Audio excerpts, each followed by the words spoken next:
অনেকেই বলে থাকেন তারা সাহাবাদের গালিগালাজ করেন, সাহাবাদের সমালোচনা করেন, সাহাবা বিদ্বেষী।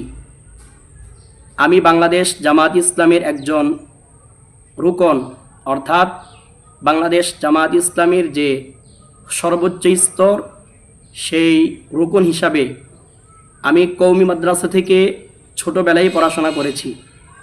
বাংলাদেশের ঐতিহ্যবাহী মাদ্রাসা ঢাকার প্রাণকেন্দ্রে অবস্থিত জামিয়া ইসলামিয়া দারুল উলুম মাদানিয়া, দক্ষিণ যাত্রাবাড়ি, ঢাকা। সেখান থেকে তাইসির থেকে দাওরায়ে হাদিস পর্যন্ত আমি এখানেই পড়াশোনা করেছি এবং ইফতা করেছি কওমি মাদ্রাসা থেকে। আমি একজন কওমি মাদ্রাসার আলেম হয়ে বাংলাদেশ জামাত ইসলামী যদি সাহাবাদের প্রতি বিদ্বেষ পোষণ করবে, সাহাবাই কারামদেরকে গালিগালাজ করবে, আমি কি তাদের দলে অন্তর্ভুক্ত হতাম? কখনোই নয়। তারা যে বিষয়টি নিয়ে আলোচনা করে এটি একটি একাডেমিক আলোচনা।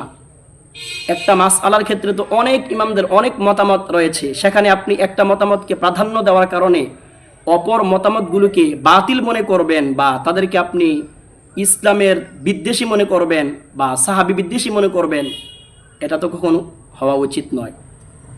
মাওলানা মওদুদী রহমাতুল্লাহি আলাইহি যেই ব্যাপারগুলোর সাথে আমাদের বাংলাদেশের বিশেষ করে কওমি আলেম উলামাদের মতবিরোধ রয়েছে, এটা শুধুমাত্র তার নিজস্ব ব্যক্তিগত মতামতের সাথে মতবিরোধ। এখানে বাংলাদেশ জামাত ইসলামের দলগতভাবে কোনো মতবিরোধ আমি দেখতে পাচ্ছি না। একটা মওদুদীর মতামতকে আপনারা অনেক সময় কি করেন, জামাত ইসলামের কর্মীদের উপর চাপিয়ে দেন। আসলে এটা অত্যন্ত একটি ঘৃণিত কাজ বলেই আমি মনে করি। একজন ব্যক্তি মওদুদীর ভুল থাকতে পারে, মাওলানা মওদুদীর অনেক আলোচনাকে আমরা নিজেরাও গ্রহণ করি না। বাংলাদেশ জামাত ইসলামী কশ্চিন কালেও বলে না বাংলাদেশ জামাত ইসলামের অনুসারীগণ শুধুমাত্র মাওলানা মওদুদীর অনুসরণ করে, কখনোই আমরা এই কথা বলি না। এখানে স্পষ্ট বলা হয়েছে কোরআন এবং সহিহ সুন্নাহর আলোকে যে নির্দেশনা রয়েছে, নির্দেশিত পথ, সে পথই জামাত ইসলামের অনুসারীগণ পোষণ করিয়া থাকেন। এখানে মওদুদীর মতামত, মওদুদীর ইসলাম, এটা বলে কোনো কথা নেই।